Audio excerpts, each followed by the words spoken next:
Hi, welcome to this episode of Your Black World News. I'm your host, Roosevelt Mitchell III. Today I'm joined by author Anthony Kent as we are discussing another situation, a tragic situation about a pair of shoes, specifically Jordan tennis shoes. A Brooklyn native, or a Brooklyn teenager actually, a 17-year-old, lost his arm trying to rob someone for a pair of shoes. Anthony, you sent me over this article and we just spoke about a pair of Jordans, and a lot of people lined up to buy a $650 pair of Jordans. So what are your thoughts about this situation?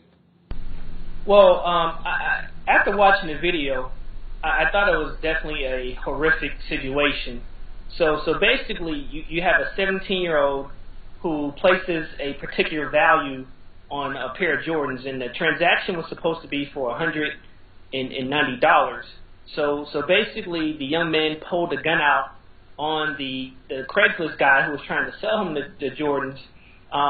Once the young man pulled the gun out on the Craigslist seller, he exited his SUV, and after exiting the SUV, the driver cranked up his car and then decided to run the young man over. While running him over, it severed his arm in that process, and the young man, which is amazing, he was able to actually get up and kind of hobble away from getting run over, and ultimately, he tried to make his way home, and along that way, people were watching him and saying, hey, you need to stop and get yourself some medical attention, but which is most important to me is that we shouldn't really focus on the issue of what actually happened. I think you should also do some analysis to understand what happened beyond the surface level. Like, how is a 17-year-old getting a situation to where they're wanting to rob someone for a pair of shoes? Like, why would you even put yourself in a situation to get run over by a car for $190? But this has been going on with Jordan shoes for years, right? And Jordan hadn't played since, 2001, 2002, and people are still fighting and shooting and killing over his shoes. But this has been happening. This has been a knock against Jordan and his brand ever since his brand, took off. I totally agree with you. And like I said, trying to look beyond the surface level of what happened, I think we need to do some analysis as to why this young man got in the situation. Like, it's really not about the actual Jordans. So to me, is that you got to ask yourself a few questions, like, how did a 17-year-old obtain a gun, which is definitely alarming. Two, why would a 17-year-old put his freedom, at risk over those Jordans? And then, was this young man enrolled in school? Did he have parents that raised him right? Did he have mentors or good advisors in his life to make sure that he didn't make, poor decisions? And then also, too, was his family in a financial crisis? So those are some things I initially thought about when I watched the video, like, what's occurring? So my thought is, what should, the city of Brooklyn, as well as other organizations in that area, do moving forward to, ensure that situations like this are not occurring to young males? Like I said, at the age of 17, you shouldn't be pretty much throwing your life away or being run over by a car. This situation should have never even occurred.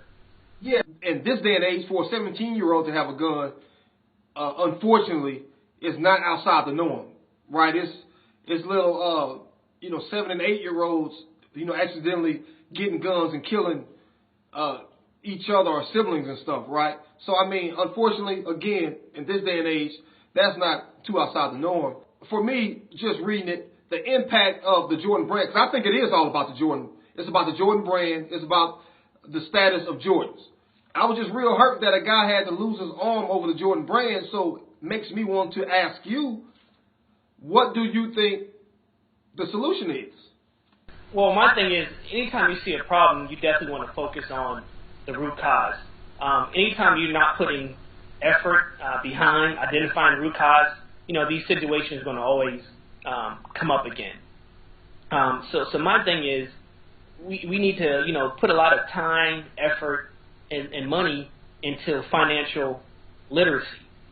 If this man had the right people surrounded around him, I believe this situation would have not occurred.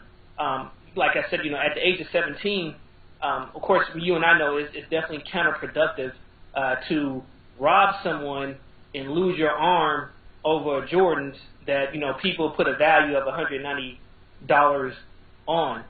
So, like I said, I think that's the most important piece. Just as a community, in families as well, we need to put more emphasis on making sure our children understand the value of a dollar, and also understanding what to do and what not to do as far as your future outlook is. Because like I said, now this situation is more than likely going to haunt this young man for the rest of his life. Right, because his arm is gone.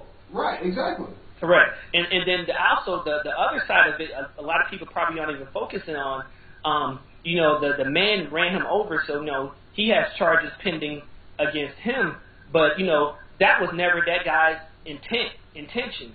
So most people, I believe humans, we aren't naturally evil or aggressive individuals.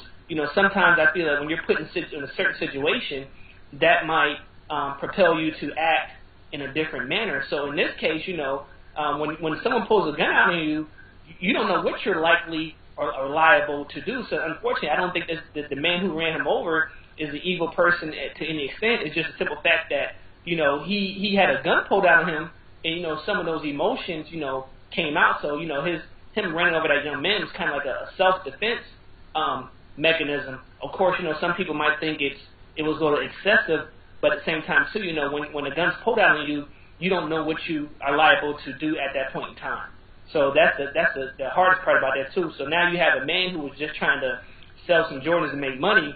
Now he's facing criminal charges because he ran a 17-year-old. Yeah, he's facing attempted murder to be exact. But do you think that the ultimate route is, or the ultimate solution is financial literacy, or teaching our children about brands, about the power of brands? Well, I think it's both. I think while you're actually talking about the power of brands, you're also talking about financial literacy, because the branding perspective, ultimately from a business perspective, is all about money. So when we talk about branding with our children, in essence, you also are talking about financial literacy. So I think it's important, and it really starts at home, that parents are sitting down with their children and teaching them the reality of brands. Like, for example, the Jordan, as I said before, Jordan and Nike have built an awesome brand, but at the end of the day, Jordans might cost $5 to $10 to make in a factory, yet they're being sold for $200, right? So my thing is, parents need to make sure they're instilling that knowledge in their children to understand, hey, this is like a luxury item. This isn't something that you have to have, and this is definitely something that you shouldn't go put your freedom and your future on the line for. Because like I said, this young man is 17 years old. He hasn't even lived yet. And, now he's going to have a criminal record, and potentially he probably can't use your arm anymore. I think the doctors are trying to put the arm back on. I don't know what the outcome was, but, pretty much I'm sure his arm is going to be damaged for the rest of his life, even if he has an arm. Yeah, okay. Due to the systematic structures of prison industrial complex and the breakup of the black family, let's just say that the parents aren't financially literate. If that's the case, where else can children get or become financially literate? So when the parents aren't heavily involved in the children's life, that presents a major problem. We understand that. Outside of that, hopefully, this young man or other people in that situation, they would have someone else in their lives that would steer them in the right direction. So, there's mentor organizations, there's, Big Brothers, Big Sisters, there's different, mentor organizations in different states. So, I can't name one that's going to apply to every state that you live in. But like I said, I think it really starts with mentorship and having someone, guide you in the right direction and telling you what you should and should not do. Also, being involved in church. I think if this man had a sound religious background, this event would have probably not occurred as well. Also, too, he probably, if he had some other positive role models in his life, whether it be uncles or people in the community, I also believe this situation would not happen as well. So I think as parents, if you don't have the knowledge and background to instill those essential life skills in your children, I think it's essential that you find organizations that can help them, build character and become financially literate as well. What about the education? What about schools? What amount of responsibility does the school have to teach kids, about branding, about financial literacy? Well, you and myself, as well as others, around the nation, we've been to school, right? And we've all had kind of similar experiences in school. So, as you know, financial literacy hasn't been one of the major core pieces of curriculum for school. And that's probably not going to change anytime soon. So, with that being said, I think it's important that, we continue to, encourage schools to, implement those financial pieces, with financial literacy as well as branding into the school system. Also, a lot of it has to do with, voting. A lot of public school systems right now are going through some major challenges. So I think, also parents being heavily involved in the PTA in their schools to actually get some of those financial pieces incorporated into school curriculum is highly important. Outside of that, I think it's also important that, parents seek out opportunities outside of the school system to make sure their children are getting exposed to financial literacy as far as the network you guys lead.